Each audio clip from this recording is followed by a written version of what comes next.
sobre Apocalipse, né? Mas sobre especificamente as 7 igrejas. As 7 igrejas que aparecem no começo do Apocalipse ali, né? Então, na primeira semana eu falei no geral sobre as 7. Semana passada o irmão Diego falou sobre qual igreja mesmo? Quem estava aí? Qual que é a primeira? Éfeso? Falou sobre a igreja de Éfeso. E hoje nós vamos falar sobre a igreja de Esmirna. Abre a sua Bíblia lá em Apocalipse 2, do 8 ao 11. E eu chamo essa igreja de a igreja resiliente. Depois a gente vai entender o que é resiliente. E depois a gente vai falar um pouco sobre a igreja em si, tá bom? Quem achou diz amém.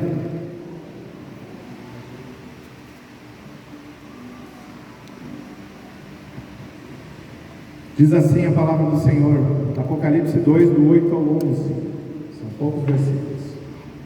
Ao anjo da igreja de Esmirna escreva: estas são as palavras daquele que é o primeiro e o último, que morreu e tornou a viver. Conheço as suas aflições e a sua pobreza, mas você é rico. Conheço a blasfêmia dos que se dizem judeus, mas não são, sendo antes sinagoga de Satanás. Não tenha medo do que você está prestes a sofrer. O diabo lançará alguns de vocês na prisão para prová-los, e vocês sofrerão perseguição durante 10 dias. Seja fiel até a morte, e eu lhe darei a coroa da vida. Aquele que tem ouvidos, ouça o que o Espírito diz às igrejas. O vencedor, de modo algum, sofrerá a segunda morte. Feche os seus olhos e abaixe a sua cabeça, que a gente vai orar antes de conversar. Querido Jesus, nós queremos colocar diante do Senhor esta palavra, bem como as nossas vidas. Nós oramos para que o Teu Santo Espírito possa abrir a nossa mente, o nosso entendimento, o nosso coração. O Senhor venha remover qualquer impedimento nessa noite que esteja bloqueando a nossa mente, os nossos ouvidos e os nossos olhos espirituais, para que a gente consiga, Pai, compreender a mensagem da Tua palavra nessa noite. Em nome de Jesus. Amém. Então, irmãos, eu chamo essa igreja de resiliente. O que é resiliente? Já tem spoiler na tela ali, né? Mas assim, de uma forma muito resumida, porque é muito mais do que isso, resiliente. Mas de uma forma muito resumida, nós podemos dizer que resiliência é a habilidade de superar obstáculos, enfrentar as dificuldades e superar. Resiliência, muito resumidamente, significa isso. Mas por que a gente pode chamar a igreja de Esmirna de resiliente? Porque segundo o texto que nós lemos e aquilo que a gente vai estudar nessa noite, nós vamos ver que Esmirna enfrentou muitas situações adversas. Mas ela não só enfrentou, ela venceu. Ela passou por cima dos obstáculos e das dificuldades. Então Esmirna, como muitos de nós, enfrentou muitas dificuldades na vida. Esmirna, como muitos de nós, teve muitos percalços, muitas intempéries na sua caminhada. Só que diferente de alguns de nós, Esmirna não retrocedeu. Esmirna não se deixou vencer pelo medo e nem pelo cansaço, mas ela foi resiliente, ou seja, ela enfrentou de frente e venceu os obstáculos da vida.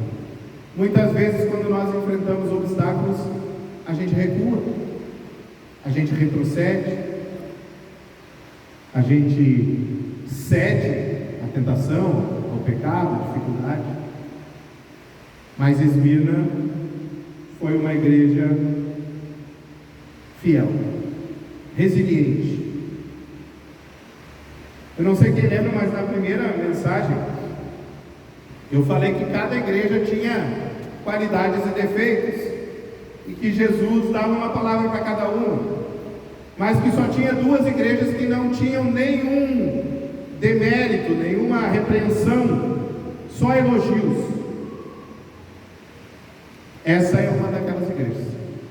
Nós temos Esmirna e Filadélfia, que são as únicas duas que não são repreendidas. Tem só elogios. E olha que interessante. A primeira igreja que tem só elogio é a igreja que enfrenta dificuldade. E daí você pode pensar assim, que injusto. Uma igreja certinha, que estava fazendo tudo muito bem, que estava vivendo a vida dela, né? Obedecendo a Deus, enfrentando problema, enfrentando dificuldade, não tinha motivo para ser repreendida, mas mesmo assim precisou enfrentar problemas. Essa igreja me lembra de dois versículos bíblicos. João 16:33, quando Jesus fala assim, eu lhes disse essas coisas para que em mim vocês tenham paz. Nesse mundo vocês terão o quê? Aflições. Contudo, entretanto, todavia,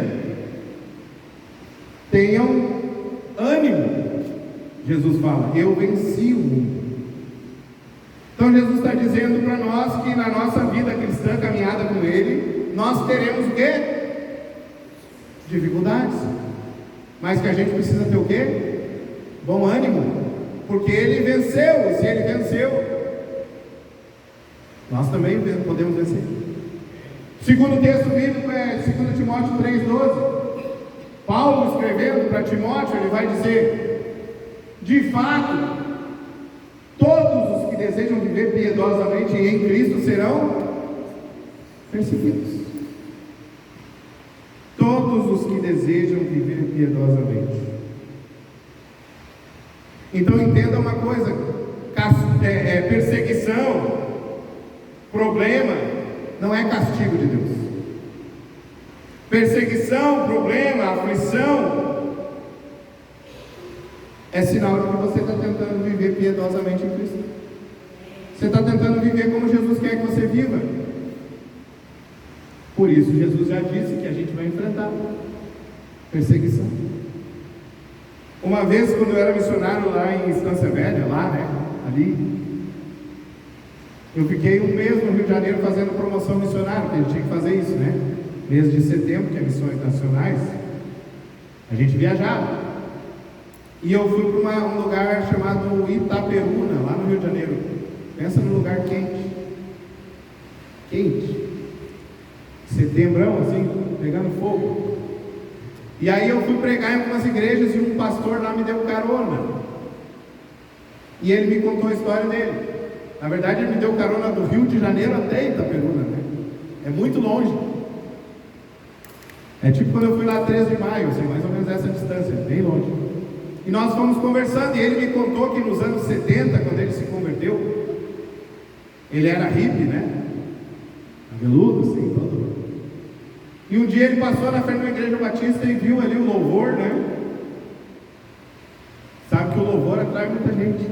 Entrou na igreja e parecia que o pastor estava falando para ele. Daí ele foi na frente, se ajoelhou. Cidade pequena, a história chegou na casa dele. Ele foi para casa, dormiu. Domingo de manhã, bem cedo, ele acorda com o pai dele cutucando ele com 38.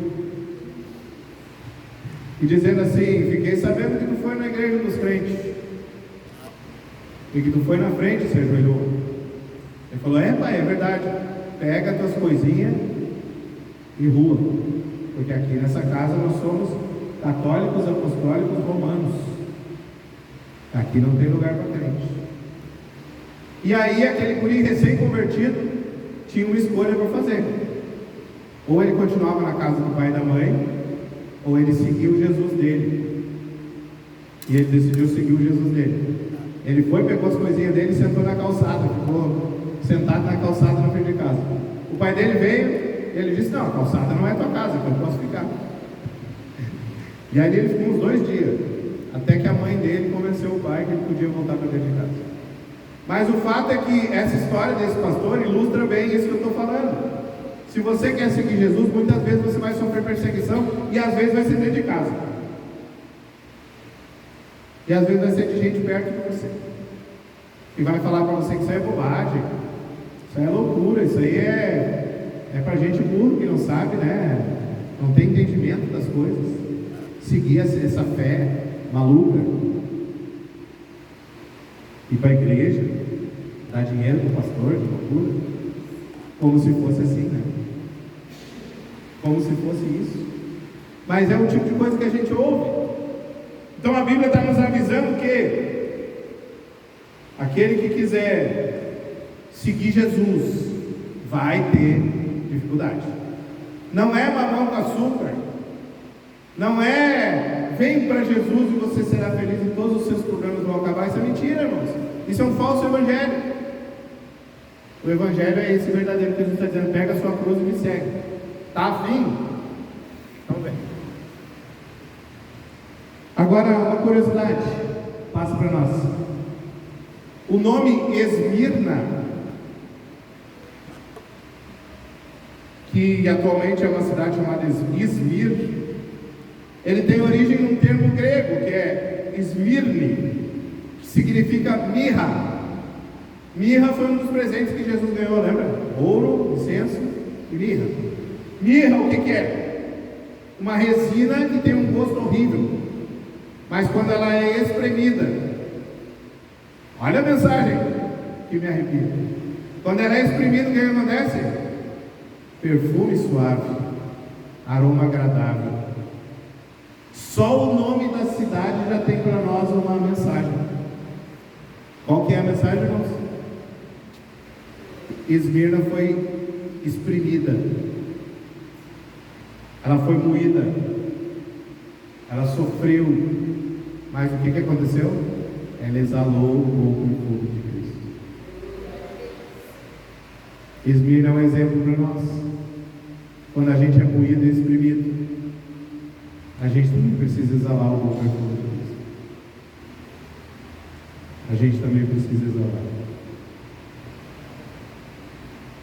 E convenhamos, irmãos, esse mundo sabe ser amargo, não é verdade? Esse mundo que a gente está vivendo sabe ser amargo, sabe ser difícil, sabe ser terrível. A gente é moído, exprimido dia a dia.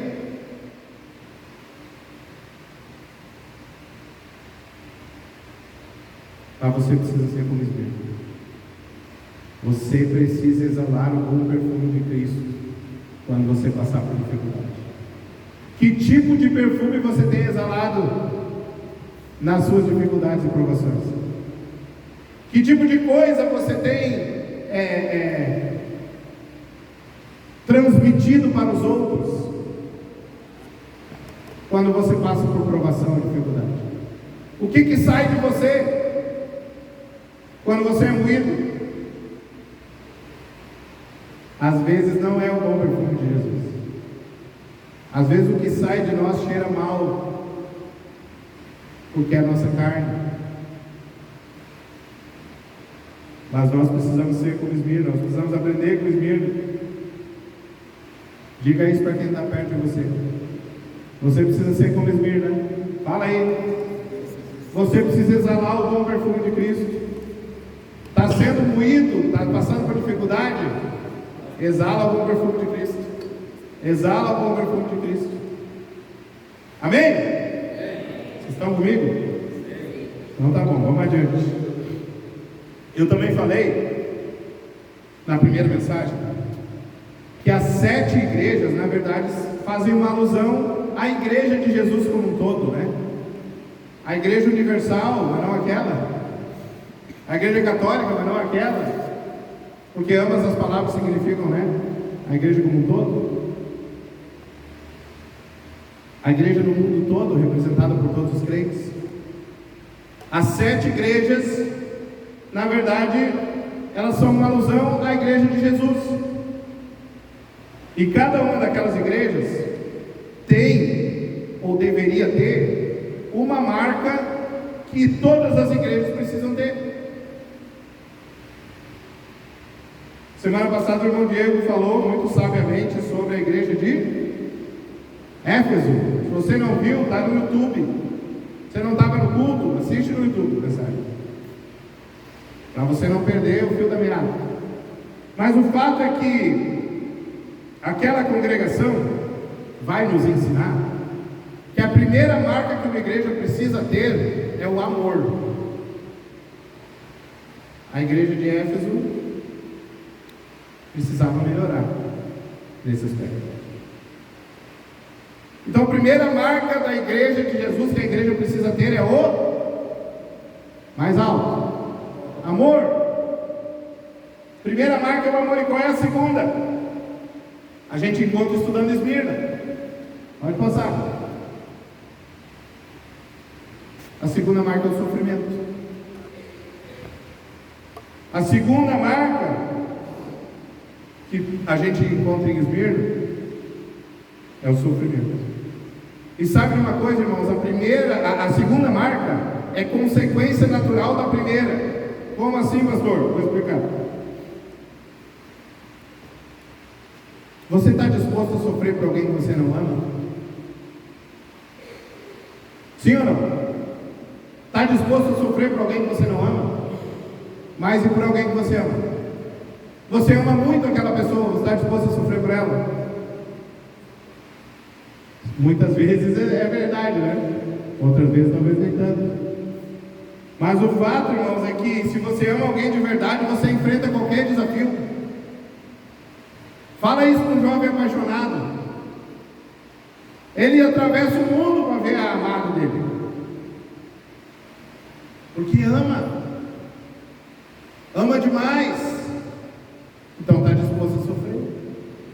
Se tiver que andar 10 km a pé, ele anda 20, 30. Se tiver que carregar peso, carrega. Se tiver que ficar sem dormir 2 noites para poder ver o amado, a amada, a pessoa faz, porque quem ama está disposto a sofrer. Então, essa disposição para enfrentar as dificuldades prova que o teu amor é verdadeiro. Até aí está tudo bem? Concorda comigo? A disposição para sofrer prova que você ama. E justamente essa é a prova que os crentes de Esmirna, ao contrário dos crentes de Éfeso, não tinham perdido o primeiro amor. Esmirna não tinha perdido o primeiro amor. Por quê? Estavam dispostos a sofrer por Jesus, pelo nome de Jesus. Estavam dispostos a pagar qualquer preço, da mesma forma que João, o autor do Apocalipse, sofreu. Da mesma forma que Pedro e muitos outros discípulos, apóstolos, seguidores de Jesus, morreram por causa do Evangelho, a igreja de Esmirna se sentia exatamente como fala Atos 5,41. O que diz Atos 5,41? Alegres por terem sido considerados dignos de serem humilhados em nome de Jesus. Se alguém zomba de você por causa da sua fé, você se sente alegre porque você está sendo digno de sofrer assim como Jesus sofreu? Sim ou não?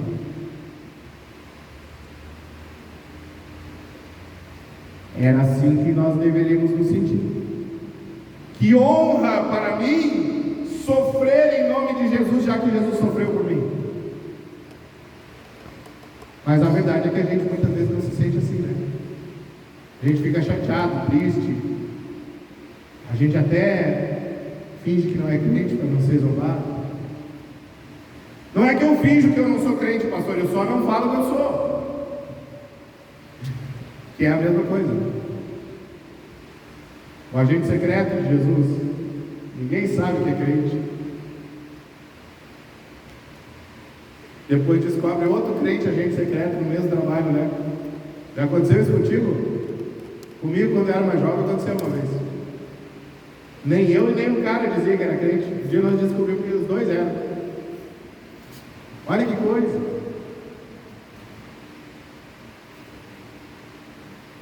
Sabe, irmãos, quando a gente analisa a igreja dos dias atuais,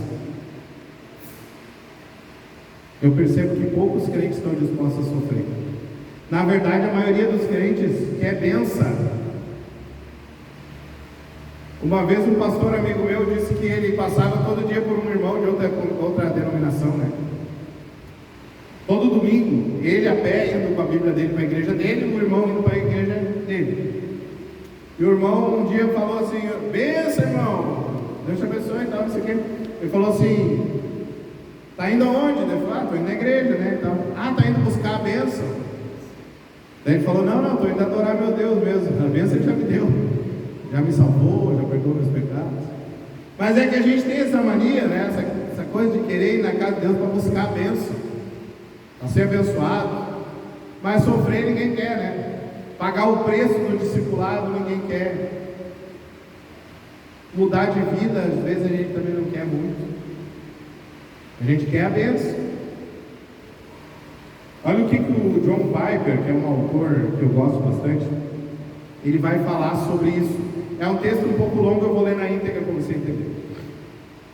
Ele fala assim: o que há nos cristãos que faz deles o sal da terra e a luz do mundo?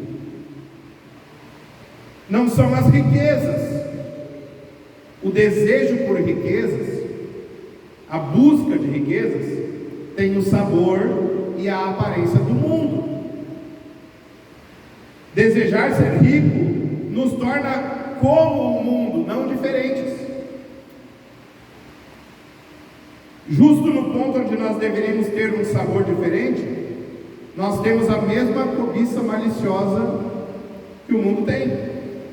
Nesse caso, nós não oferecemos ao mundo nada que ele já não creia. Vou conversar um pouco, depois a gente continua. O que ele está dizendo, irmãos?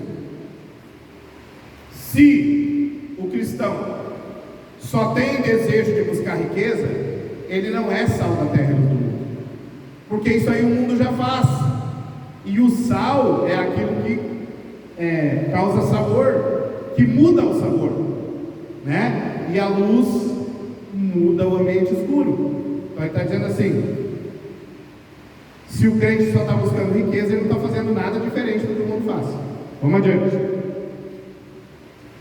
A grande tragédia da pregação da prosperidade é que uma pessoa não precisa ser acordada espiritualmente para abraçar essa fé. Ela precisa apenas ser gananciosa, porque ficar rico em nome de Jesus não é sal da terra, não é luz do mundo. Nisto o mundo simplesmente vê um reflexo de si mesmo. E se eles são, entre aspas, convertidos a isso, eles não foram realmente convertidos, apenas colocaram um novo nome numa coisa velha. Entende?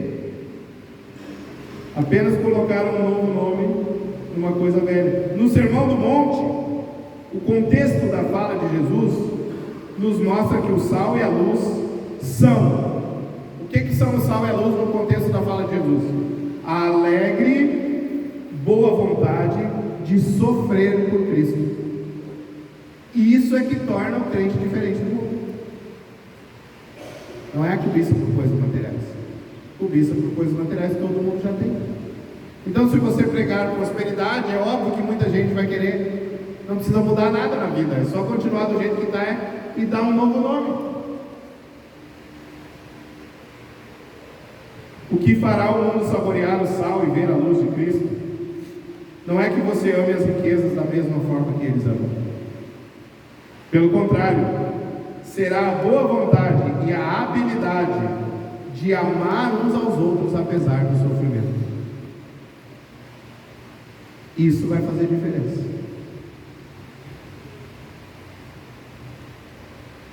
Salgado é o sabor da alegria nas dificuldades. Salgado é o sabor da alegria nas dificuldades. Essa é a vida inusitada que o mundo pode saborear como diferente. Isso é diferente, irmãos. Isso não é igual. É por isso que eles acham que a gente é doido. Como é que esse doido aí é zombado, é chacotado, fazem bullying com o coitado, e ele continua seguindo esse Jesus? Isso não pode ser coisa de gente certa.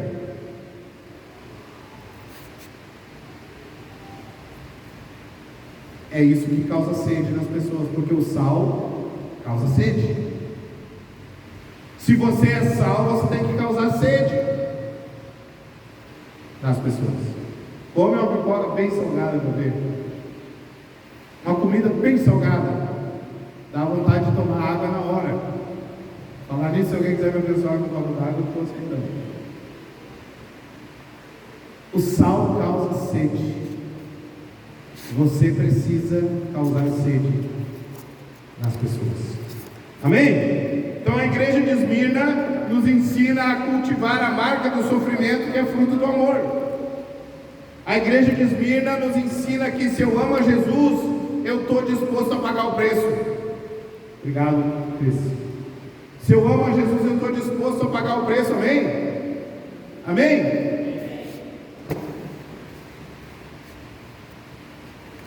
Agora, de que forma que a igreja de Esmirna sofreu? Ou melhor, quais as formas que ela sofreu, né? E o que a gente pode aprender com ela? Bom, basicamente ela sofreu de duas formas. A igreja de Esmirna foi oprimida pelo Estado, personificado ali no Império Romano, né? E ela foi pressionada por pessoas más. Vamos lá, a opressão do Estado. Ali na cidade de Esmirna havia um templo dedicado a uma deusa chamada Dea Roma, ou seja, era o próprio Império Romano personificado numa estátua. O que significa isso? Esmirna era uma cidade de gente altamente patriota. Eles adoravam aquela cidade como se fosse um deus.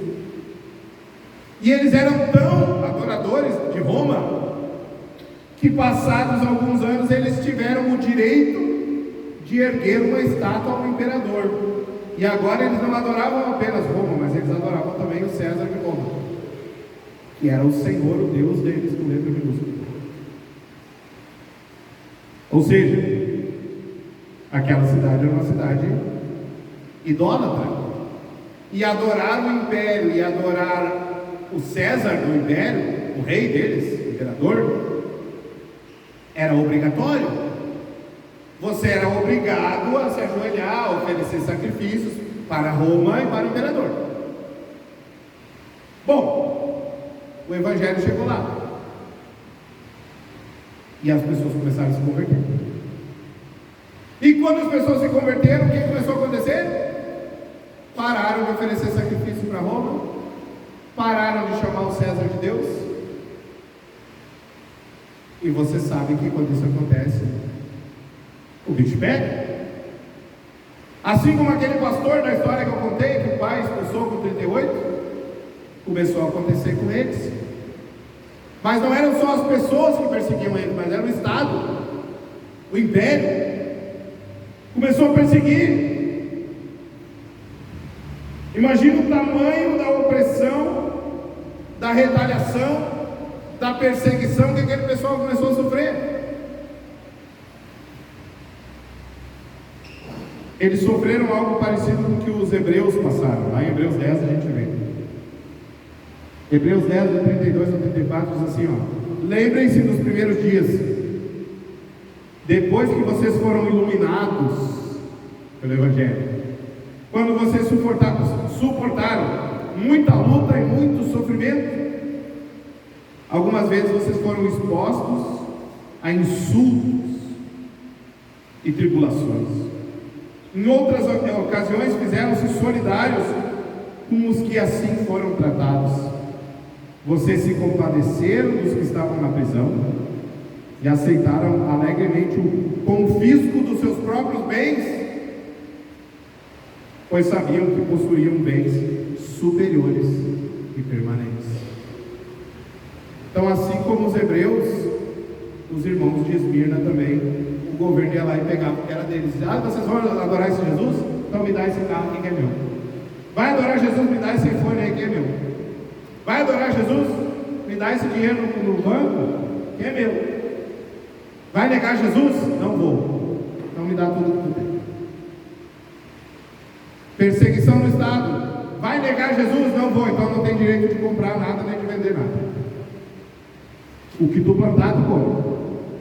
Começaram a sofrer retaliação. Começaram a passar dificuldade. Então, da mesma forma que os hebreus, eles sofreram essa opressão do Estado. Olha o que diz o versículo 9: conheço as suas aflições e a sua pobreza. Daqui a pouco eu já falo mais sobre isso. Mas você é rico, Jesus diz. Então havia na cidade de Esmirna uma grande opressão por parte do Estado para aqueles que se convertiam. Mas também tinha a pressão das pessoas. Então, além das consequências que o Estado impunha, eles iam sofrendo retaliações das pessoas em volta, principalmente dos religiosos. Tinha lá em Esmirna uma sinagoga, uma comunidade judaica. Mas olha o que o próprio Jesus fala desses judeus. Versículo 9, a segunda parte: conheço a blasfêmia dos que se dizem judeus, mas não são, sendo antes sinagoga de Satanás. Os romanos tinham feito uma espécie de trato com os judeus. Qual que era o trato? Vocês são os únicos que não precisam adorar Roma nem o imperador. Vocês estão livres, vocês têm a fé de vocês, adorem aí o Deus de vocês, mas não nos incomodem, não se rebelem, fica no canto de vocês e a gente fica no nosso. Só que para compensar esse privilégio, os judeus começaram a dedar os irmãos que antes eram judeus e agora estão virando crente. Começaram a entregar os irmãos. Ô imperador, vem cá, a minha irmã aqui, ó, se converteu. A minha mãe aqui, ó, está escondida debaixo da cama, pega ela. Começaram a entregar o pessoal, em nome, da liberdade deles. Era uma espécie de troca entre eles e o império, porque eles não eram obrigados a cultuar, não eram obrigados a oferecer sacrifício, e daí eles começaram a bajular os romanos, começaram a puxar o saco dos romanos, entregando os crentes, da mesma forma que entregaram Jesus para a crucificação. E meus irmãos, hoje em dia, a perseguição continua se manifestando dessas mesmas duas formas. Experimenta resistir ao sistema do império secular que governa nesse mundo que a gente vive, para ver se você não vai sofrer retaliação. Experimenta proclamar a sua fé no Evangelho para as pessoas que você, do seu círculo, seus parentes, amigos, vizinhos, para ver se você não vai ser zombado, criticado, espizinhado. É ou não é verdade? Vai para a rede social, que é terra de ninguém. Experimenta falar o contrário do que a ideologia do mundo ensina. Experimenta pregar a Bíblia ali para você ver o quanto de hater que vai aparecer para você, te xingando, te dizendo que você é maluco, que você é isso ou aquilo fóbico, né? Preconceituoso. Então existem duas fontes principais de intolerância e de perseguição contra nós. Existia naquela época e existe hoje o Estado e aqueles que têm uma religião, mas não têm um Deus. Porque aquele que tenta seguir o Evangelho, ele é mais perseguido às vezes por aqueles que são religiosos do que por aqueles que dizem que não acreditam em nada. Porque o religioso sempre acha que ele é o certo. Só que Jesus vai dizer que esse tipo de religioso não só não conhece ele, como é a sinagoga de quem? Satanás. Então o império secular e as pessoas más, com suas ideologias contrárias à palavra, eram uma fonte de perseguição e continuam sendo. Mas de que forma a perseguição ocorria na prática? Primeiro, pobreza. Jesus vai dizer no versículo 9: conheço as suas aflições e a sua pobreza. Foi o que eu falei antes: os bens deles eram confiscados, eles perdiam as coisas que tinham. Apesar de morar numa cidade rica e próspera, Jesus vai dizer que eles eram pobres. Ah, pastor, mas não pode ser de repente que eles só moravam na periferia? Pode ser. Pode ser que eles tenham vendido tudo que eles tinham e ajudado os outros, porque naquela época se fazia muito isso. Pode ser. Mas o contexto da ideia de Jesus está dizendo que isso tem a ver com a perseguição. Me parece que essa pobreza, na verdade, está ligada às aflições. E eu creio que, na verdade, porque eles eram honestos, corretos, porque eles queriam seguir a Jesus, porque eles não entravam no esquema, não faziam jeitinho, eles estavam empobrecendo. Porque eles não queriam adorar o império, não queriam ser idólatras, eles estavam sofrendo dificuldades.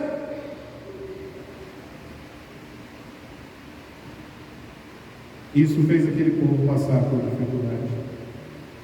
E ainda hoje, irmãos, nem sempre é gratificante você ser crente. Às vezes o seu chefe no seu trabalho vai pedir para você contar uma mentira. Às vezes alguém lá na sua empresa vai pedir para você fazer alguma coisa errada para você ganhar uma promoção. E você, como é cristão, você vai dizer não. E você vai perder privilégio. E você não vai ganhar aquilo que os outros estão ganhando. Por que um crente de verdade não para muito tempo na política, por exemplo? É muita mutreta. Não dá certo. Uma hora tu vai ter que entrar no esquema. Senão tu não vai adiante. Na próxima eleição tu não ganha. Não entrou no esquema. Então, irmãos, ainda hoje é difícil seguir Jesus, porque ser honesto tem um preço, ser correto tem um preço. E vai dizer que o nosso mundo, principalmente o nosso país, não tem uma cultura do jeitinho, uma cultura da desonestidade. Ah, mas isso aqui não é bem mentira, é só um jeito diferente de ver. E aí você que é cristão não entra nisso. E aí você sofre muitas vezes por causa disso. Por isso que muitas vezes a pobreza é frequente para nós, porque a gente não está ganhando o que os outros estão ganhando, porque a gente é honesto, correto, faz as coisas da maneira certa, obedece o que a palavra diz. E deixa eu te falar uma coisa para te animar. Apocalipse 13 vai dizer que vai piorar. Apocalipse vai dizer que quem não tiver a marca da besta, né, na testa e na mão, não vai poder comprar nem vender. Mas o que significa isso, pastor? Vou explicar para vocês o que eu acho a respeito disso, tá? A testa diz respeito à nossa mente, nosso intelecto, tá? Mente, intelecto, testa. Isso diz respeito à filosofia de vida de uma pessoa, aquilo que ela acredita, os valores dela. A testa. A mão direita tem a ver com aquilo que você faz, a sua ocupação, suas ações. Essa mesma linguagem é usada no Antigo Testamento em Deuteronômio 6:8, por exemplo. Eu acho que eu tenho na tela, né? Não tem. Deuteronômio 6:8, eu vou ler para você. Diz assim, ó, falando sobre a lei daí, tá? Também as atarás como sinal na tua mão e te serão por frontal entre os olhos. Presta atenção nisso. Deus diz que você tem que ter a lei dele na mão e na testa. Você tem literalmente a lei de Deus na sua mão e na testa? Tem um chip, alguma coisa que coloca a lei de Deus na sua mão e na sua testa? É algo físico? Material? Onde que eu quero chegar com isso? Receber a marca da besta significa você fazer parte do grupo que segue o anticristo. Você acreditar no que eles acreditam. Você fazer o que eles fazem. Testa e mão. Eu não acredito que seja nada físico. Não acredito que vai ter um chip implantado em você. Eu acredito que isso tem a ver com ideologia. E tem muito crente já recebendo a marca da besta, caindo na ideologia do mundo, fazendo o que o mundo faz. Só que a Bíblia está dizendo que quem não entrar nessa, cada vez mais vai sofrer sanções e dificuldades. Então assim, volto a dizer, não acredito que seja nada físico e nem material. Para mim, na minha interpretação do Apocalipse, isso está relacionado lá com o Deuteronômio. Tem a ver com mente, pensamento, aquilo que você crê e aquilo que você faz. Tá bom? Então, essa é a minha forma de ver esse texto. Por isso, o selo cristão que comprova que a pessoa tem Jesus tem a ver com aquilo que ela crê e com aquilo que ela faz. Você prova que você é de Deus pela sua fé e pelas suas atitudes. É ou não é verdade? Você não conhece se alguém é crente ou não pela fé dela e pelas atitudes dela. Por isso que a Bíblia diz que a gente tem que estar sempre preparado para defender, explicar qual é a razão da nossa fé. No que você crê? Você precisa estar pronto para explicar, para defender sua fé. Então, irmão, desculpa, lamento, se você não concorda comigo, mas para mim não vai ter chip nem vacina. Para mim, mente e atitude, testa e mão. Bom, você pode discordar de mim, não tem problema. Estou falando a minha interpretação do que eu creio que é. Mas vamos lá, então eles estavam sofrendo pobreza, ou seja, dificuldade financeira, restrição. Segunda coisa, versículo 9, blasfêmia. Ele vai dizer: eu conheço a blasfêmia dos que se dizem judeus, mas não são, sendo antissinagoga de Satanás. Os judeus de Esmirna estavam inventando fake news dos cristãos, estavam entregando os cristãos, contando história, dizendo: esse aqui falou mal do imperador, pega ele. Sabe aquela coisa? Perseguição, blasfêmia. Eles faziam na cabeça das autoridades, eles faziam na cabeça dos outros habitantes contra os crentes. Esses crentes aí não prestam, não faz negócio com eles, isso aqui não presta. Não compra e não vende deles. Você é crente, isso é uma raça terrível. Nada muito diferente de hoje em dia, né, irmãos? Tem gente que adora difamar um crente.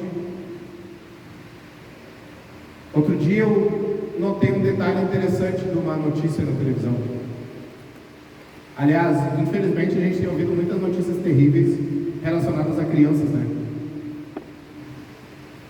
E aí, essa semana saiu uma notícia de um cidadão lá que era motorista de van escolar e abusava de criança com necessidade especial. Isso é uma criatura terrível, né? Uma coisa terrível que esse homem fez. Mas eles fizeram questão de dar um detalhe. Além de ser servidor público, esse homem dizia que era pastor. Então a televisão fez questão de dizer isso. Um pastor. Na verdade não era, ele só se dizia que era, não era. Não era. Mas a televisão fez questão. Daí quando é alguém de outra religião, eles não falam a mesma coisa. Eles não fazem questão de dizer, ah, foi o pai de santo. Por quê? Porque o legal é perseguir o crente. O legal é falar mal do cristão, do evangelho. As outras religiões não têm graça. Jesus vai chamar esses religiosos difamadores, mentirosos, de sinagoga de quem? Afinal, eles estavam fazendo o que o pai deles faz. O pai da mentira quem é? Jesus disse. Apocalipse 2, 10. Eles estavam fazendo o que o diabo faz. E Apocalipse 12, 9 e 10 vai dizer que o diabo é o acusador. O diabo é aquele que acusa. João 8, 44 vai dizer que ele é o pai da mentira. Então quem mente e acusa os outros é filho de quem? Do diabo. Porque na Bíblia ser filho significa fazer a mesma coisa que o pai. Você faz a mesma coisa que Jesus, você é filho de Jesus. Você faz a mesma coisa que Satanás, você é filho dele. O filho segue a obra do pai. E pior é que tem muita gente, irmãos, e infelizmente alguns dentro das igrejas, que tem o hábito terrível de mentir, inventar história e falar mal dos outros. E de acusar o irmão. Ah, mas tu fez isso. Há 50 anos atrás tu fez aquilo. O acusador é quem? E quando eu acuso, eu estou fazendo o papel de quem? Satanás. Olha o que Provérbios 26, 22 diz assim, ó. Eu coloquei? Não, abre comigo. Essa é legal da gente ler. Provérbios 26, 22. Abre aí se você tem a Bíblia.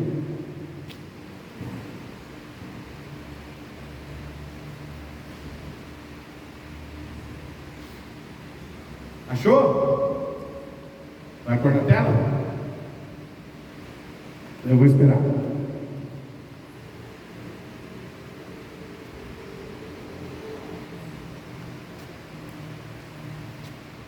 Então vamos ver, quem achou aí a gente lê, não tem problema com ela, tá tranquilo, vamos lá. Provérbios 26, 22 diz assim, na minha versão: as palavras do caluniador são como petiscos deliciosos, descem saborosos até o íntimo. Olha que interessante. O caluniador, quando ele faz uma calúnia, para ele aquilo é como se fosse uma coisa gostosa que ele está comendo. Aquilo vai lá no coração dele. Que coisa bem boa falar mal dos outros. Que coisa bem boa. Que sabor gostoso que tem.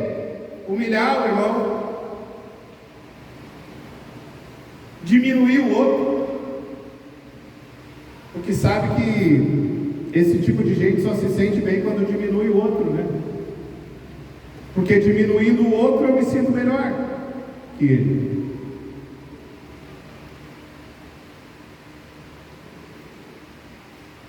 Incrédulos, dentro e fora da igreja,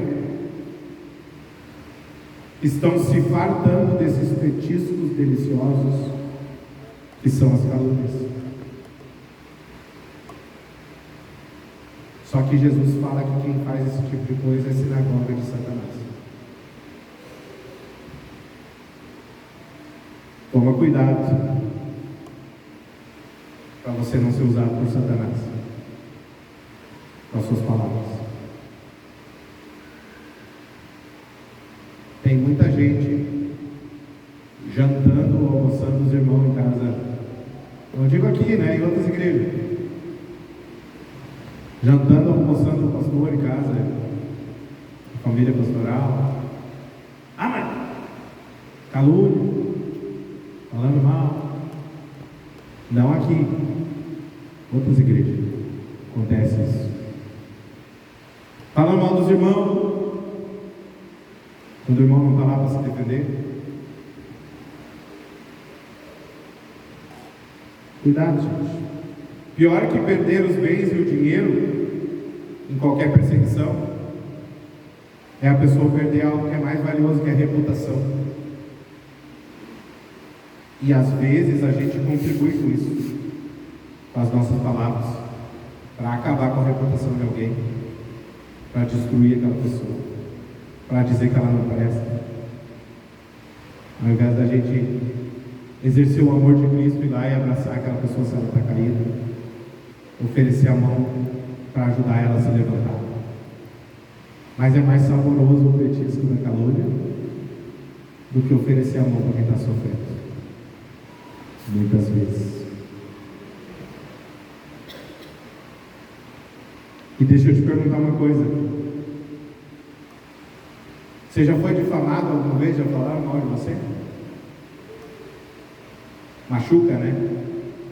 Dói, incomoda. Mas se isso acontecer com você, você precisa olhar para Jesus e ver como Jesus agia. Sabe como que Jesus agia? 1 Pedro 2,23. Isso eu acho que tem lá, né? Não? Não botei também. Economizei nos versículos. 1 Pedro 2,23 diz assim: quando insultado não revidava, quando sofria não fazia ameaças, mas entregava-se àquele que julga com justiça. Quem é que julga com justiça? Deus. Jesus entregava para Deus, ele dizia assim: ó, Pai, é contigo. A igreja de Esmirna já havia sofrido de duas maneiras: pobreza e calúnia, mas as coisas podiam piorar. Versículo 10: não tenha medo do que você está prestes a sofrer. O diabo lançará alguns de vocês na prisão para prová-los, e vocês sofrerão perseguição durante 10 dias. Os cristãos daquela igreja, segundo a palavra de Jesus, estavam prestes a enfrentar um período de sofrimento ainda maior. Eles seriam presos, torturados, humilhados. E segundo a palavra de Jesus, seria um período curto, porque ele fala 10 dias. Irmãos, de novo, minha interpretação do Apocalipse não é literal, tá, gente? Nada é literal no Apocalipse para mim. Então Jesus está dizendo 10 dias é um período curto de tempo. Ele está dizendo que por um período curto de tempo, que seria um tempo muito difícil, que seria um tempo muito sofrido, aquele povo passaria até mesmo pela prisão. Mas vamos adiante. Ele fala assim: depois da prisão tinha algo ainda pior. Não tenha medo do que você está prestes a sofrer.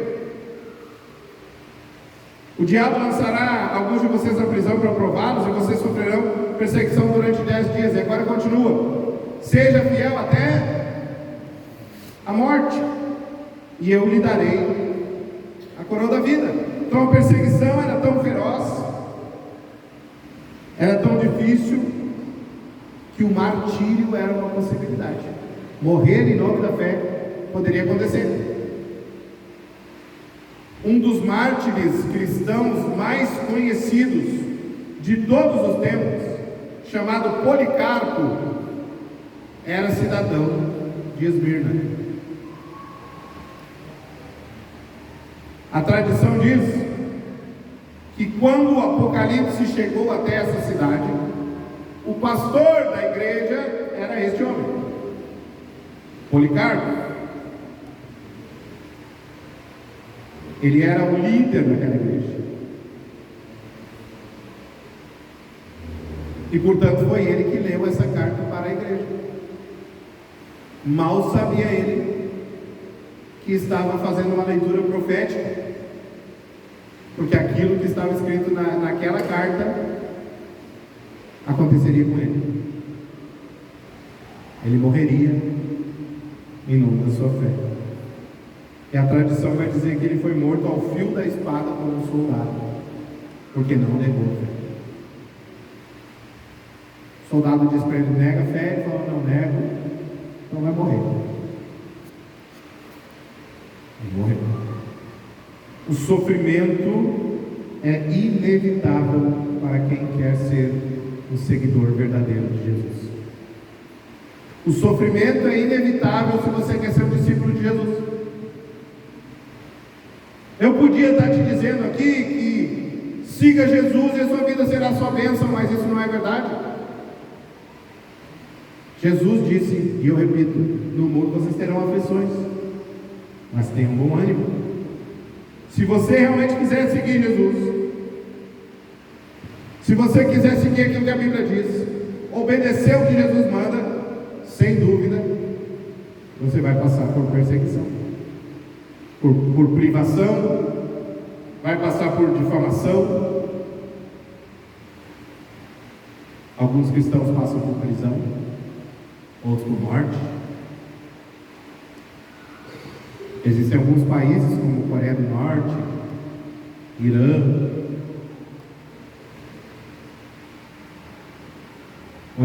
China, onde você sofre muita perseguição se você é um crente. É que aqui no Brasil a gente está de boa, né? É fácil ser cristão aqui no Brasil. Mas existem muitos irmãos nossos dando a vida por Jesus agora, nesse exato momento, em algum lugar do mundo. Tem gente que, por não negar a fé, tem dado a vida. E deixa eu te perguntar: você está disposto?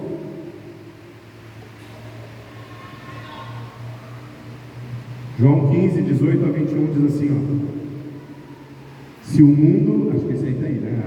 Se o mundo os odeia, tenham em mente que antes me odiou. Jesus falando. Se vocês pertencessem ao mundo, ele os amaria, como se fossem dele. Todavia vocês não são do mundo, mas eu os escolhi, tirando-os do mundo. Por isso o mundo os odeia. Lembrem-se das palavras que eu lhes disse: nenhum escravo é maior do que o seu senhor. Se me perseguiram, também perseguirão vocês. Se obedeceram a minha palavra, também obedecerão a vocês. Tratarão assim vocês por causa do meu nome? Pois não conhecem aquele que me enviou. Mas como que a gente vence então todo esse tipo de provação, de dificuldade que eles passaram e a gente também passa? A fala de Jesus para aquela igreja vai nos ensinar como vencer. Algumas coisas que Jesus fala primeiro. Versículo 10, ele diz: não tenham o quê? Medo. Ele diz: sejam corajosos, tenham coragem, não tema o que pode acontecer a você por causa da sua fé. Troque o medo pela fé. Enfrente tudo com coragem. Creia em Deus. Salmo 56, do 2 ao 4 diz, acho que não está ali, né? Os meus inimigos pressionaram-me sem parar. Muitos atacam-me arrogantemente. Mas eu, quando tiver com medo, confiarei em ti. O salmista diz: eu, quando tiver com medo, Salmo 56. 2, 3 e 4. O 3 diz: mas eu, quando estiver com medo, confiarei em ti. Em Deus, cuja palavra eu louvo, em Deus eu confio e não temerei. O que poderá me fazer o homem mortal? O que poderá me fazer o homem mortal se eu creio em Deus? Quando Deus te salva, o Espírito Santo dele te capacita a viver com coragem, a enfrentar o mundo, a não ter mais medo. Se você é cheio do Espírito, você vive sem medo, você enfrenta. Jesus disse para Josué que ninguém poderia resistir a ele, e disse que ele teria que ser forte e corajoso. Seja forte e corajoso, meu irmão, minha irmã. Fortaleça sua fé em Deus, e você terá coragem. Coloca teus olhos em Deus, tira teu olho do problema, da dificuldade, daquela pessoa que está te incomodando. Coloca o olho em Deus, e Deus vai te dar coragem. Segunda coisa, para você vencer, você precisa ter intimidade com Deus, para que a sua fé se torne forte cada vez mais. Esse tipo de fé que eu estou falando, que enfrenta com coragem as dificuldades, você precisa conhecer a palavra de Deus, você precisa ouvir a voz de Deus. A palavra de Deus diz que a fé vem pelo ouvir e ouvir a palavra. Nas palavras de Jesus direcionadas a Esmirna e direcionadas a você, você abre os seus ouvidos para ouvir. Ele vai dizer 7 coisas, 7 descrições únicas dele. E a primeira delas é que ele fala com o seu povo. Pode passar. Ao anjo da igreja em Esmirna escreva: estas são as palavras daquele que é. Essas são as palavras daquele que é. É bom saber que Deus fala com a gente na hora da dificuldade, não é verdade? É bom saber que tem um Deus que fala comigo. Então tu ouve vozes? Não. Deus fala comigo através da palavra, Deus fala comigo através das circunstâncias, mas eu preciso de intimidade com Ele para ouvir. Outra coisa que nós aprendemos com a fala de Jesus ali, nós aprendemos que Deus é eterno. Ele vai dizer: aquele que é o primeiro e o último. O primeiro e o último. O Deus que fala contigo é o Deus que não muda. Ele é o mesmo ontem, hoje e para sempre. E é muito importante você saber disso na hora que você for perseguido, porque você vai saber que esse Deus é o mesmo Deus que cuidou daquelas pessoas lá da Bíblia. Ele cuida de você. Ele é eterno. Outra coisa, a fala de Jesus vai nos ensinar que a vitória pertence a Deus. Ele vai dizer: o que morreu e tornou a viver. Se Jesus venceu a morte, meu irmão, qualquer situação da sua vida é fichinha para Ele. Ele pode te ajudar a vencer. E você crer no Deus que venceu até a morte vai te ajudar a passar por um momento de dificuldade que você está passando. Outra coisa que a gente aprende com a fala de Jesus, e essa é muito importante, versículo 9. Olha o que Jesus diz para ti: eu conheço as tuas aflições, eu sei do que você está passando. Aquilo que você está passando não está alheio ao meu conhecimento. Eu sei muito bem, eu conheço. Jesus está dizendo: Cristo sabe tudo o que você está passando, e mandou te dizer que Ele está cuidando.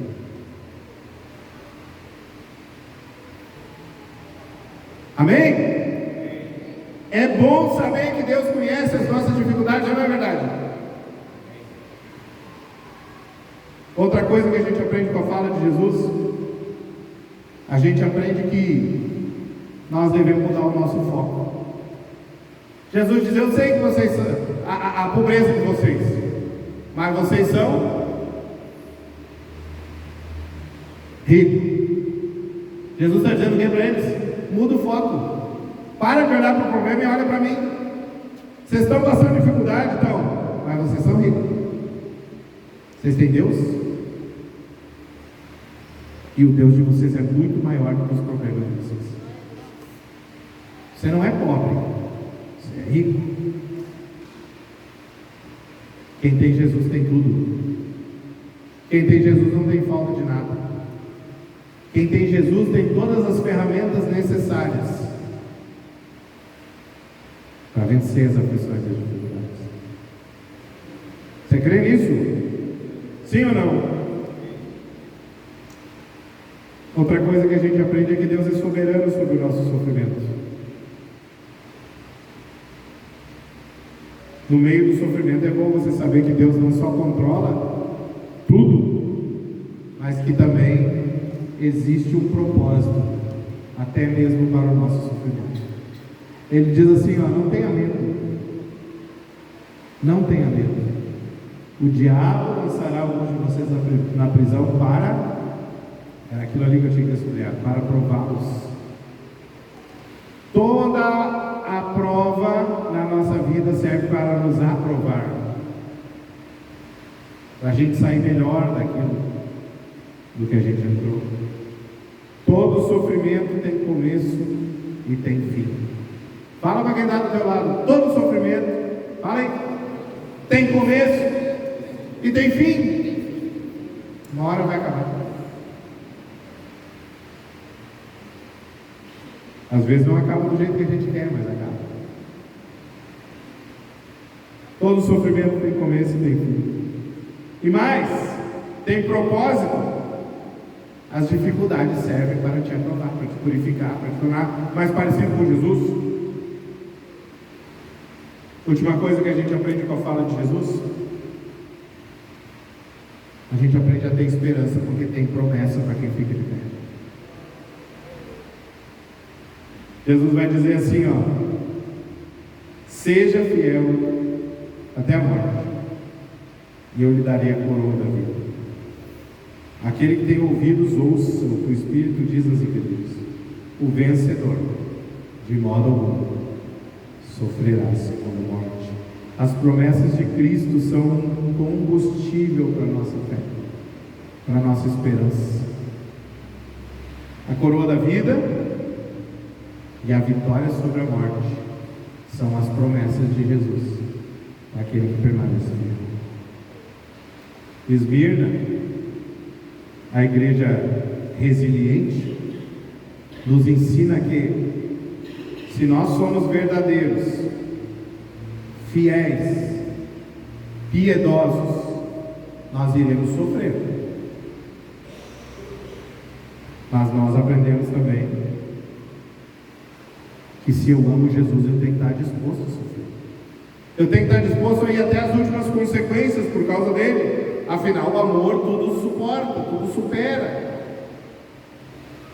Outra lição que eu aprendo é que, mesmo que o sofrimento seja inevitável, eu não preciso ter medo, porque Deus está comigo, e a vitória pertence a Ele.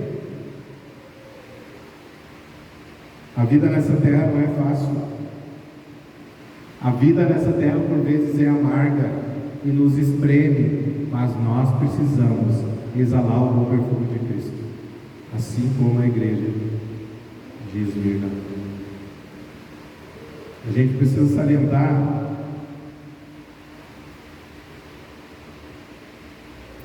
que existem duas formas de sofrer. Alguns de nós sofrem as consequências dos próprios erros e escolhas erradas. Outros, porém, sofrem por nome de Jesus, pelo nome de Jesus. E aí eu te pergunto, qual é a sua escolha? 1 Pedro 3, do 13 ao 18. Para terminar: quem há de maltratá-los, se vocês forem zelosos na prática do bem? Todavia, mesmo que venham a sofrer porque praticam a justiça, vocês serão felizes. Não temam aquilo que eles temem, não fiquem amedrontados. Antes, santifiquem Cristo como Senhor em seu coração. Estejam sempre preparados para responder a qualquer pessoa que lhes pedir a razão da esperança que há em vocês. Contudo, façam isso com mansidão e respeito, conservando boa consciência, de forma que os que falam maldosamente contra o bom procedimento de vocês, porque estão em Cristo, fiquem envergonhados de suas calúnias. É melhor sofrer por fazer o bem, se for da vontade de Deus, do que por fazer o mal. Pois também Cristo sofreu pelos pecados uma vez por todas, o justo pelos injustos, para conduzir-nos a Deus. Ele foi morto no corpo, mas vivificado pelo Espírito. Se a sua alma está gemendo por causa das dificuldades, saiba que Jesus gemeu e ainda geme por causa dos nossos pecados. O Senhor sabe muito bem o que é padecer. Só que diferente de mim e de você, Jesus não tem pecado. Diferente de mim e de você, na verdade Ele veio para salvar você e eu do pecado. Creia em Jesus e seja salvo.